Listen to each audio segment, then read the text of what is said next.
Number 15. Patrick Warren and David Spencer. A double disappearance took the UK by storm in 1996 when two friends, David Spencer and Patrick Warren, ages 13 and 11 respectively, mysteriously vanished near Solihull. It was Boxing Day, when the boys said that they were heading out to hang out with one of Patrick's brothers. The brother lived in Chelmsley Wood, which was not too far off. The pair was seen throughout the afternoon, at one point playing on a frozen lake with some other kids. The last time they were spotted was at Chelmsley Wood's Shell petrol station. It was nearly midnight, and they bought some biscuits. What happened to the boys after they purchased the midnight snack, we'll never know. Some believe that a man who was convicted 5 years later for taking the life of another schoolboy may have had a hand in the boys' disappearances. The man in question, Brian Field, lived near the boys' homes, but he claimed he had nothing to do with Patrick or David. So what happened to the boys? Maybe time will tell. Number 14. Mona Blade. In other international news, we turn to the mysterious disappearance of New Zealand native Mona Blades. At 18 years old, on May 31st, 1975, Mona vanished en route to Hastings from Hamilton. She was headed there to visit her family on Queen's birthday holiday weekend. The thing is, she was hitchhiking. A pretty clear no-no in most people's books, that is, anyone that doesn't want to vanish into thin air. She was picked up by a motorist in an orange Datsun 120Y station wagon. She was never seen or heard from again. 3 days later, she was reported missing when she didn't show up to a job for which she was recently hired.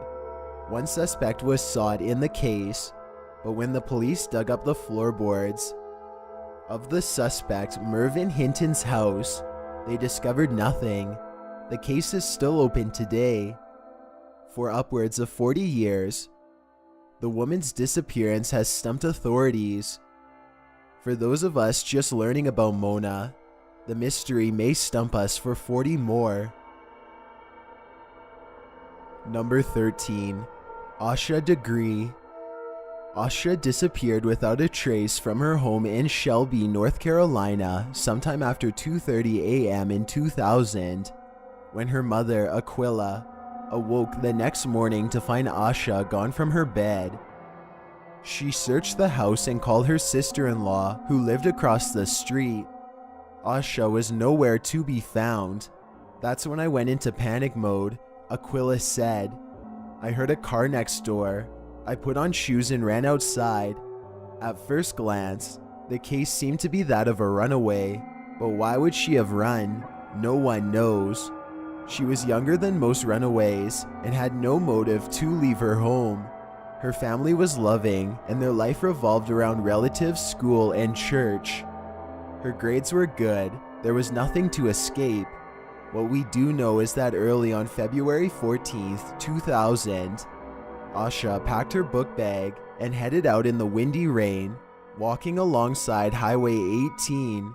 Witnesses claim to have seen the girl walking about 1.3 miles from her home, but once approached, she raced into the woods. Since that moment, Asha vanished. A Mickey Mouse hair bow, pencil and marker were discovered at a shed along the highway. Other than that, all they found of Asha was her book bag, discovered at a construction site near the highway, wrapped in a plastic bag. It held personal items and several sets of clothes. The search was called off after 9,000 man-hours turned up nothing. We have never really had that first good substantial lead, County Sheriff Dan Crawford said, but the Degrees try to keep their daughter's case alive. Every year, they hold a walk to the billboard they erected, asking for any information on Asha's whereabouts. Many believe that, rather than running away, Asha was taken. However, the Degrees are hopeful that their daughter is still living. I fully expect her to walk through the door, her mother said. Number 12. Baby Sabrina.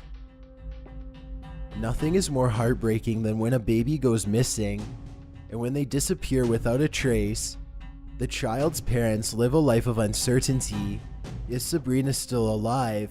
Where is she now? Sabrina Eisenberg disappeared on a night in 1997 from her Florida home. As with most missing child cases, Sabrina's parents were suspects. They even wiretapped the Eisenbergs' home and made a case against them. Charges were filed in 1999, alleging false statements and conspiracy by the couple.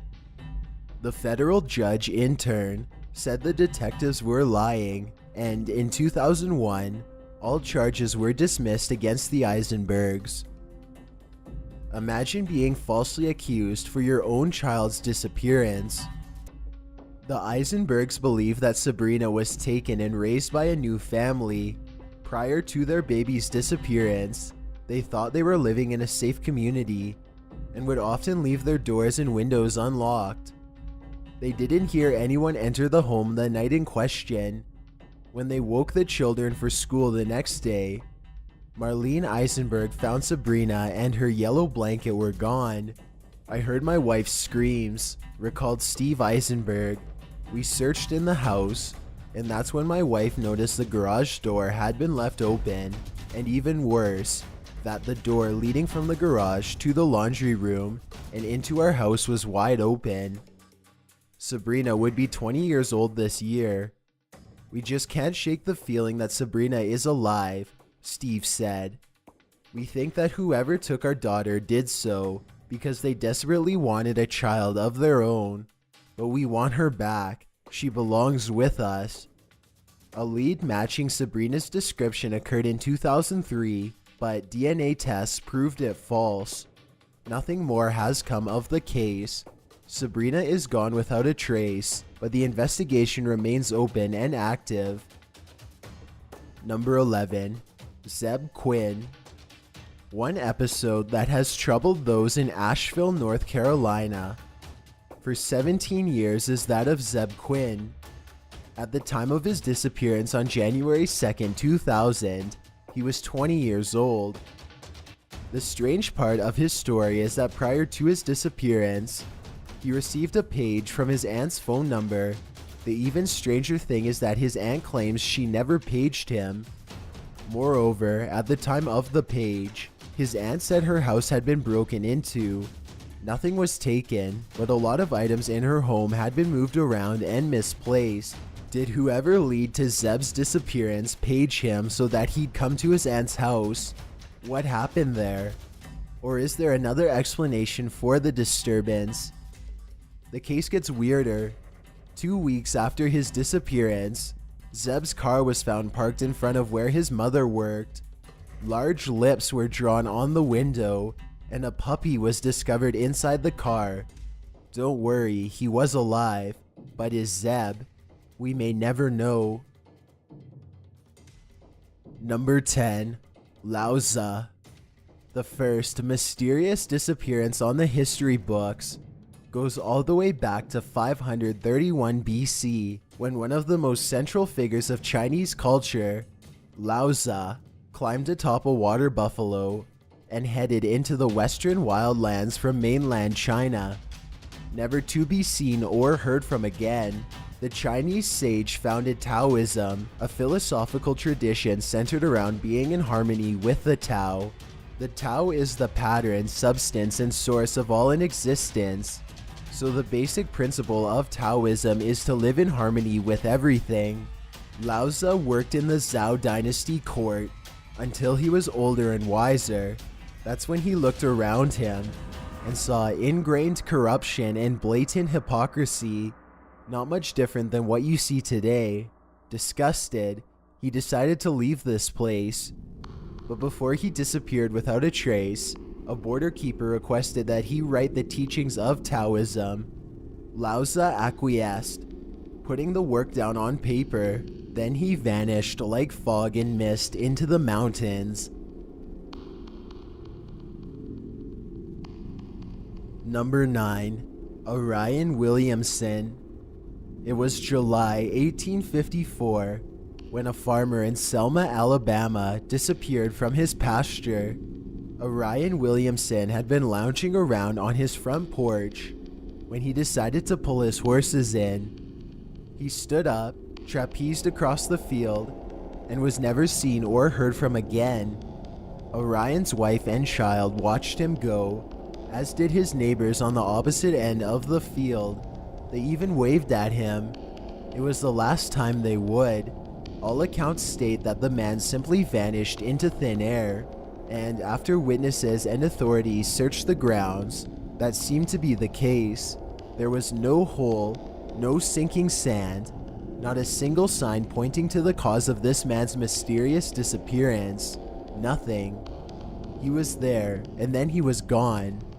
The place was searched using dogs, and journalists tore into the story in Selma, but to no avail. The case of Orion's disappearance has long gone cold.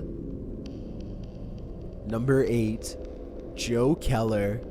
It was the summer before Joseph Keller's sophomore year at Cleveland State Community College. He'd been traveling with friends across the West.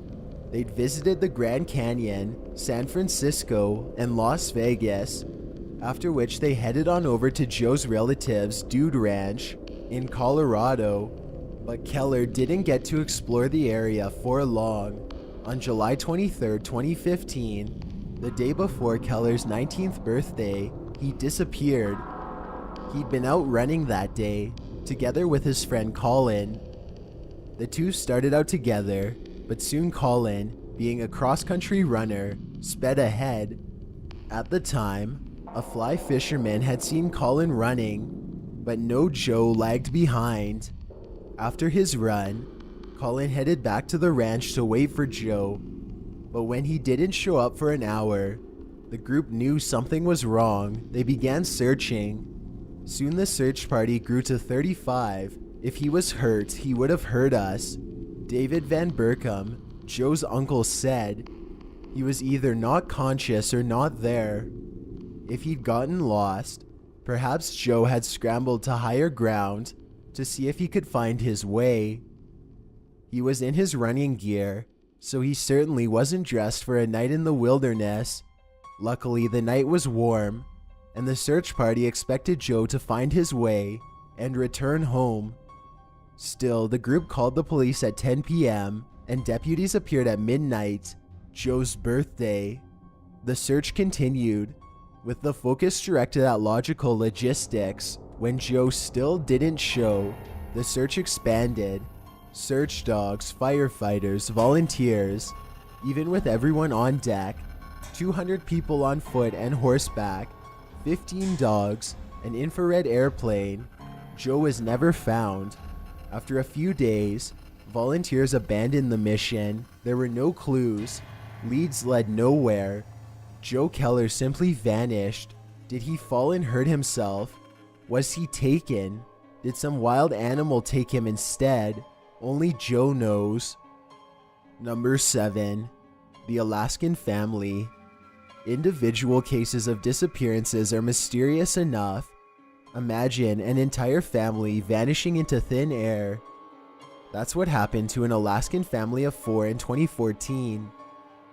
37-year-old Brandon Jividin and his 22-year-old girlfriend, Rebecca Adams, vanished, along with Adams' 3 and 5-year-old children, Jerica and Michelle.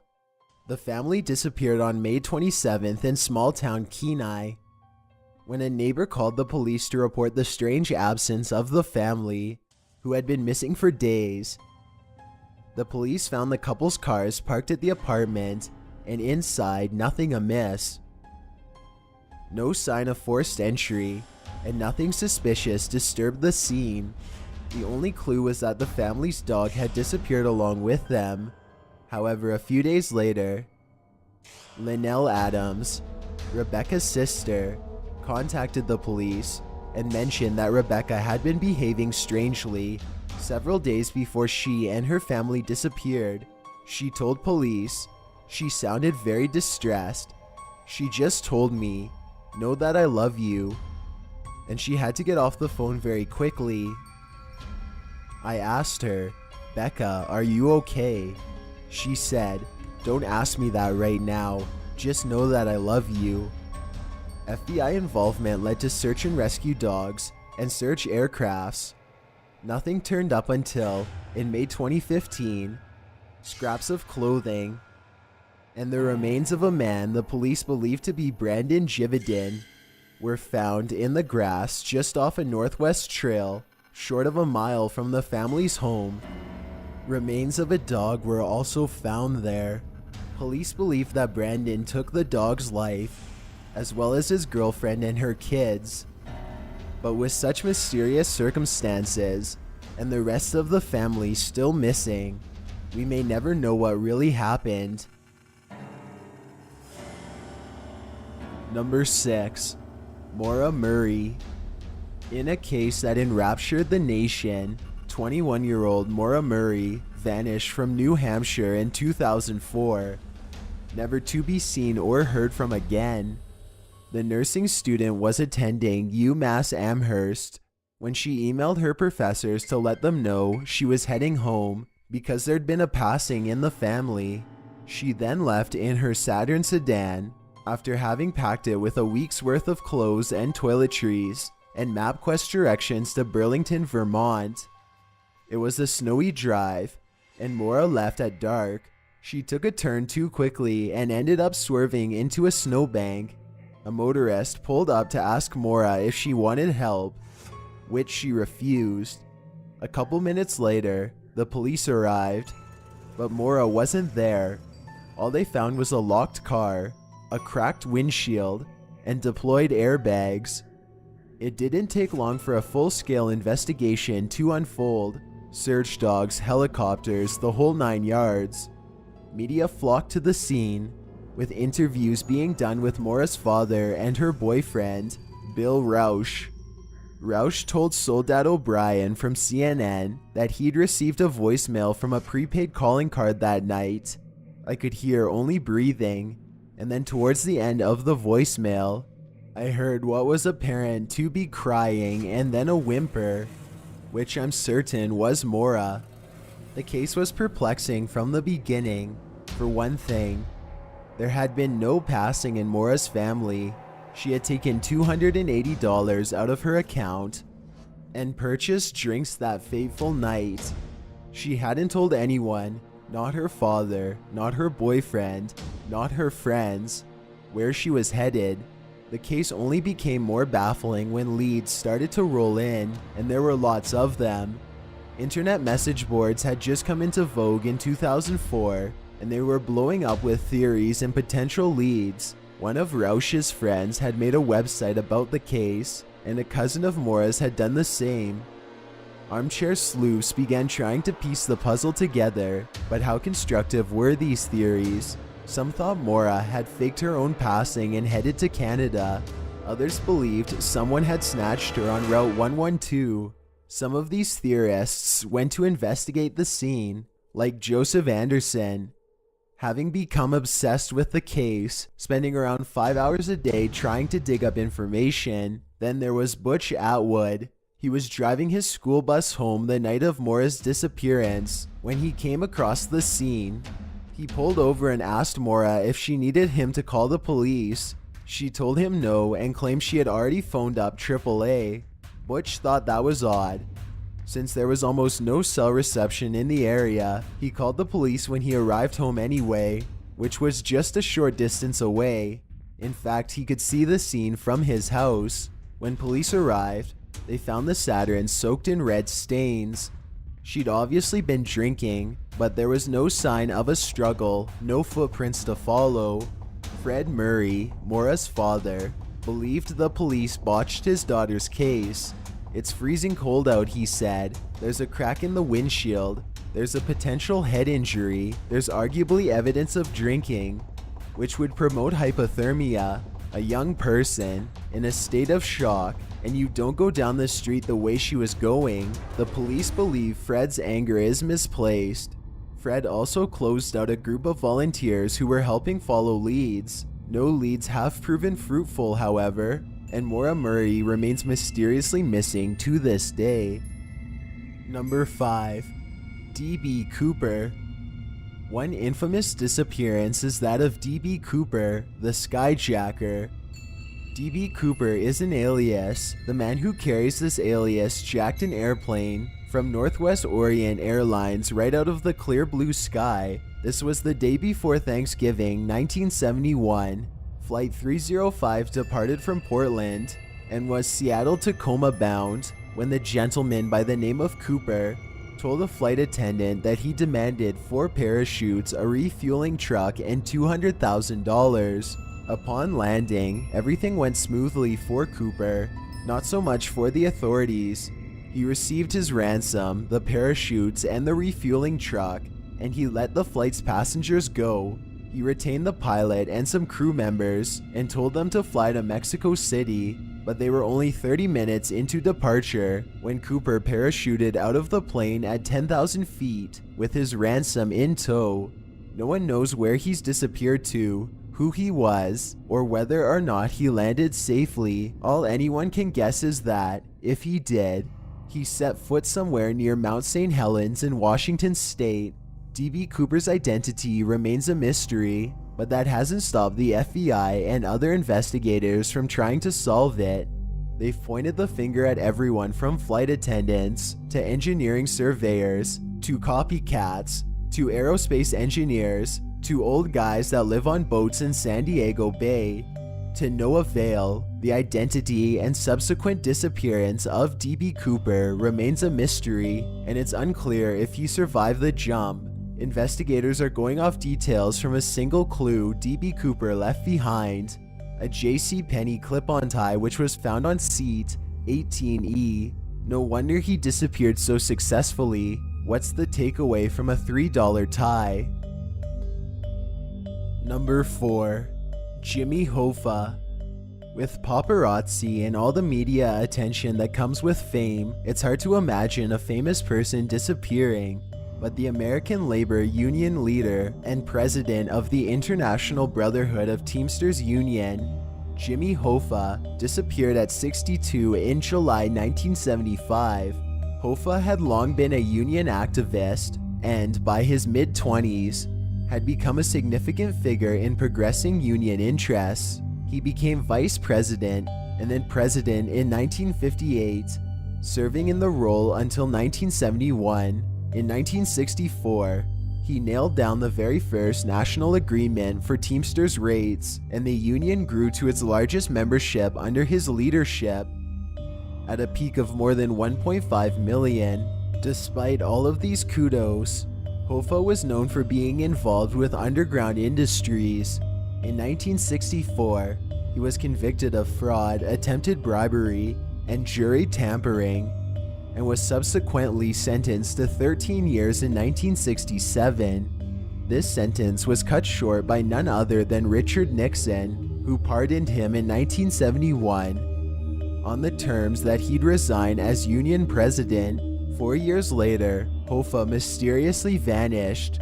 Some suspected that his mob dealings had caught up with him. Others claimed that he was buried at the end zone of the Giants' original stadium. Many Hoffites continue to follow his story, hoping to sniff out a lead, but the man seems to have left no trace behind. Number 3. Amy Fitzpatrick. Another international mystery surrounds a 15-year-old Irish girl, Amy Fitzpatrick, who disappeared in 2008 on New Year's Day in Spain, staying at the Riviera del Sol in Maijas Costa.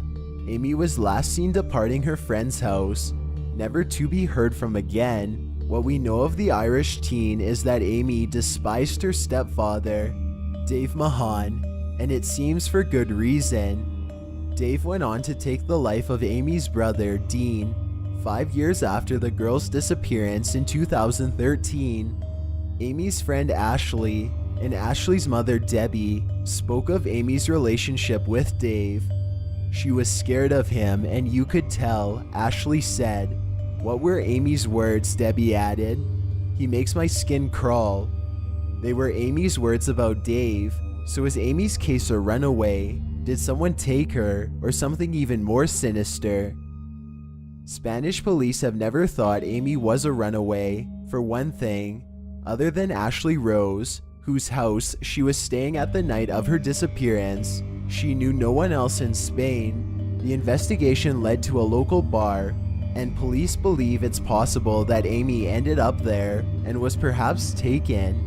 Some suspicious piece of information is that Amy went nowhere without her phone, but the night of her disappearance, she didn't take it with her.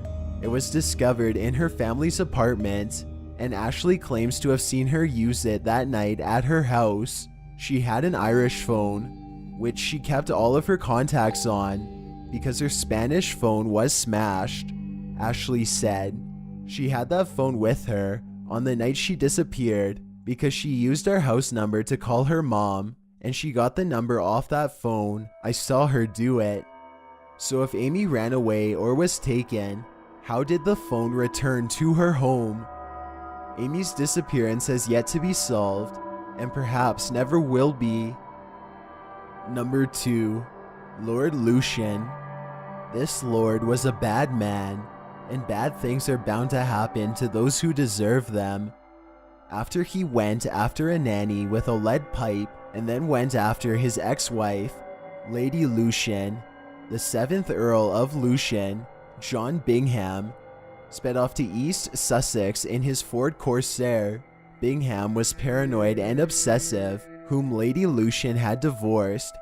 He spied on his ex after they split and melted down the day before after a pet cat that he'd bought for his children had been found with its throat sliced. After these events and his escape, his car was found dripping in red liquid, but Lord Lucian was nowhere to be found. Though some believe he flew off from a private airfield, and others thinking he took his life in the English Channel, the vanishing lord remains a British mystery to this day. Before we get to number 1, my name is Chills and I hope you're enjoying the video so far. If you've ever been curious as to what I look like in real life, then follow me on Instagram at DylanIsChillinYT with underscores instead of spaces. I also have a Twitter at YT_chills where I post video updates. I'd really appreciate it if you followed me, and feel free to send me a DM if you have any questions or suggestions. Also, I recently created a subreddit where you can submit videos and stories for future lists. It's r/chillsnarrator, and the link is in the description below. If you'd like to see more of these videos in the future, then hit that subscribe button because we upload new countdowns every Tuesday and Saturday. If English isn't the only language you speak and you're interested in getting a shout out, click more, then add translations. By translating the video, not only will more people be able to watch it, but a link to your channel will be added in the description. Number 1. Amelia Earhart.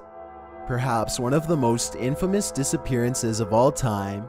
Amelia Earhart, the aviator and multi-talented extraordinaire, vanished into thin air at only 39 years old. The aviation pioneer was attempting to complete a round-the-world flight when somewhere over the Pacific Ocean, she and her navigator, Fred Noonan, disappeared on July 2, 1937. The subsequent search to find the pair is the most expensive and extensive in American history. Although plenty of theories floated around about the disappearance, the common belief was that Earhart ran out of fuel in the Electra and sank near Howland Island in the Pacific. That was the main theory until this year. A photograph was discovered in the National Archives that turned the Earhart theorists on their heads. The photo shows a look-alike Earhart alongside a look-alike Noonan on a dock, while a Japanese ship tows a barge carrying something that's estimated to be 38 feet long, the same dimensions as the Electra. The photo appears to be undoctored, and NBC News analyst and former executive assistant director for the FBI, Sean Henry, is confident that Earhart and Noonan do indeed appear in the photo. If that's the case, then it looks like the pair did survive whatever ordeal they'd faced. But did they survive for long?